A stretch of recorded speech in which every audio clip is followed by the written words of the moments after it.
എല്ലാവർക്കും നമസ്കാരം. നമ്മൾ ഇന്ന് ഡിസ്കസ് ചെയ്യാൻ പോകുന്നത് ഫെബ്രുവരി 29-ാം തീയതിയിലെ ഇമ്പോർട്ടന്റ് കറണ്ട് അഫയേഴ്സ് ആണ്. നമുക്ക് ചോദ്യങ്ങളിലേക്ക് കടക്കാം. നമ്മുടെ ഒന്നാമത്തെ ചോദ്യം, ജീവിതശൈലി രോഗങ്ങൾ നിയന്ത്രിക്കുവാനായി ഭക്ഷ്യസുരക്ഷാ വകുപ്പുമായി സഹകരിച്ച് ജില്ലാ ഭരണകൂടങ്ങൾ നടപ്പാക്കുന്ന ക്യാമ്പയിൻ. അതായത് ജീവിതശൈലി രോഗങ്ങൾ നിയന്ത്രിക്കാൻ വേണ്ടിയിട്ട് ഭക്ഷ്യസുരക്ഷാ വകുപ്പും ജില്ലാ ഭരണകൂടങ്ങളും സംയുക്തമായി നടത്തുന്ന ക്യാമ്പയിൻ ഏതാണെന്നാണ് ചോദ്യം. ക്യാമ്പയിൻ ഏതാണ്? നെല്ലിക്ക. ക്യാമ്പയിന്റെ പേരെന്താണ്? നെല്ലിക്ക. ഓർത്തിരിക്കുക, ഇമ്പോർട്ടന്റ് ക്വസ്റ്റ്യൻ ആണ്. നമ്മുടെ രണ്ടാമത്തെ ചോദ്യം, പറമ്പിക്കുളം കടുവാ സങ്കേതത്തിൽ നിന്നും അടുത്തിടെ ഗവേഷകർ കണ്ടെത്തിയ പുതിയ ഇനം കടന്നൽ. ചോദ്യം എന്താണ്? പറമ്പിക്കുളം കടുവാ സങ്കേതത്തിൽ നിന്നും, എവിടെയാണ്? പറമ്പിക്കുളം കടുവാ സങ്കേതം, അവിടെ നിന്നും ഗവേഷകർ അടുത്തിടെ കണ്ടെത്തിയ പുതിയ ഇനം കടന്നലിന്റെ പേരെന്താണ്? പിയുമോയിഡസ് ഇൻഡിക്കസ്. എന്താണ്? പിയുമോയിഡസ് ഇൻഡിക്കസ് എന്നാണ് കടന്നലിന്റെ പേര്, ഓർത്തിരിക്കുക. നമ്മുടെ മൂന്നാമത്തെ ചോദ്യം, ഇന്ത്യയുടെ ആദ്യ തദ്ദേശീയ ഹൈഡ്രജൻ ഇന്ധന ബോട്ട് വികസിപ്പിച്ചത്. ഇന്ത്യയുടെ ആദ്യത്തെ തദ്ദേശീയ ഹൈഡ്രജൻ ഇന്ധന ബോട്ട് വികസിപ്പിച്ചത് കൊച്ചിൻ ഷിപ്പ്യാർഡ് ആണ്. ആരാണ്? കൊച്ചിൻ ഷിപ്പ്യാർഡ് ആണ്, ഓർത്തിരിക്കുക. നമ്മുടെ നാലാമത്തെ ചോദ്യം, all India spices exporters forum international spice കോൺഫറൻസിന് വേദിയായത്. All India spices exporters forum international spice കോൺഫറൻസിന് വേദിയാകുന്നത് എവിടെയാണ്? ന്യൂഡൽഹിയാണ്. ഇതും ഇമ്പോർട്ടന്റ് ആണ്. വേദികൾ ഇമ്പോർട്ടന്റ് ആണെന്ന് ഞാൻ എന്റെ പല വീഡിയോയിലും നിങ്ങളോട് പറഞ്ഞിട്ടുണ്ട്. സോ വേദികൾ വിട്ടുപോകാതെ എന്ത് ചെയ്യുക? പഠിച്ചേക്കുക. നമ്മുടെ അഞ്ചാമത്തെ ചോദ്യം, സംസ്ഥാന മനുഷ്യാവകാശ കമ്മീഷന്റെ ആക്ടിംഗ് ചെയർപേഴ്സൺ ആരാണ്? സംസ്ഥാന മനുഷ്യാവകാശ കമ്മീഷന്റെ ആക്ടിംഗ് ചെയർപേഴ്സൺ ആണ് കെ ബൈജുനാഥ്. ആരാണ്? കെ ബൈജുനാഥ്.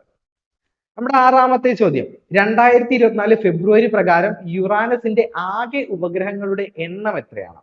2024 ഫെബ്രുവരി പ്രകാരം യുറാനസിന്റെ ആകെ ഉപഗ്രഹങ്ങളുടെ എണ്ണമാണ് 28. എത്രയാണ്? 28. നമ്മുടെ ഏഴാമത്തെ ചോദ്യം, സ്കൂൾ കുട്ടികൾക്കിടയിലെ ലഹരി ഉപയോഗം തടയുന്നതിനായി എക്സൈസ് വകുപ്പ് ആരംഭിച്ച പദ്ധതി. സ്കൂൾ കുട്ടികളിലെ ലഹരി ഉപയോഗം തടയാനായിട്ട് എക്സൈസ് വകുപ്പ് പുതിയൊരു പദ്ധതി ആവിഷ്കരിച്ചിട്ടുണ്ട്. ആ പദ്ധതിയുടെ പേരാണ് എന്ത്? നേർവഴി. പദ്ധതിയുടെ പേരെന്താണ്? നേർവഴി. ഓർത്തിരിക്കുക, മിക്കവാറും ചോദിക്കാൻ സാധ്യതയുള്ള ഒരു ക്വസ്റ്റ്യൻ ആണിത്. നമ്മുടെ എട്ടാമത്തെ ചോദ്യം, കളിമൺ ഉൽപ്പന്നങ്ങളുടെ വിപണനത്തിനായി കളിമൺ പാത്ര നിർമ്മാണ വിപണന ക്ഷേമ വികസന കോർപ്പറേഷൻ ആരംഭിച്ച ഓൺലൈൻ മാർക്കറ്റിംഗ് പ്ലാറ്റ്ഫോം. കളിമൺ ഉൽപ്പന്നങ്ങളുടെ വിപണനത്തിനായി കളിമൺ പാത്ര നിർമ്മാണ വിപണന ക്ഷേമ വികസന കോർപ്പറേഷൻ ആരംഭിച്ച ഓൺലൈൻ മാർക്കറ്റിംഗ് പ്ലാറ്റ്ഫോം ആണ് ഇത്? മൺകുരൽ. എന്താണ്? മൺകുരൽ. ഇമ്പോർട്ടന്റ് ക്വസ്റ്റ്യൻ ആണ്, ഓർത്തിരിക്കണം, മറന്നു പോകരുത്. പരമ്പരാഗത ഉൽപ്പന്നങ്ങളുടെ ആധുനികവൽക്കരണം, കൂടുതൽ വിപണന സാധ്യതകൾ എന്നിവയൊക്കെയാണ് ഈ മൺകുരൽ എന്ന ഓൺലൈൻ പ്ലാറ്റ്ഫോമിന്റെ ലക്ഷ്യങ്ങൾ. എന്താണ്? പരമ്പരാഗത ഉൽപ്പന്നങ്ങളുടെ ആധുനികവൽക്കരണം, കൂടുതൽ വിപണന സാധ്യതകൾ എന്നിവയാണ് നമ്മുടെ ഓൺലൈൻ മാർക്കറ്റിംഗ് പ്ലാറ്റ്ഫോം ആയിട്ടുള്ള മൺകുരലിന്റെ ലക്ഷ്യം. ക്ലിയർ ആണല്ലോ? അപ്പൊ നമ്മുടെ ഒൻപതാമത്തെ ചോദ്യം, ബയോ ഏഷ്യ ഉച്ചകോടി 2024ന്റെ 21ാമത് എഡിഷന്റെ വേദി. അതായത് ബയോ ഏഷ്യ ഉച്ചകോടി 2024ന്റെ വേദി ഏതാണെന്നാണ് ചോദ്യം. വേദി ഏതാണ്? ഹൈദരാബാദ് ആണ്. എവിടെയാണ്? ഹൈദരാബാദ്. ഇമ്പോർട്ടന്റ് ക്വസ്റ്റ്യൻ ആണ്, ഓർത്തിരിക്കുക.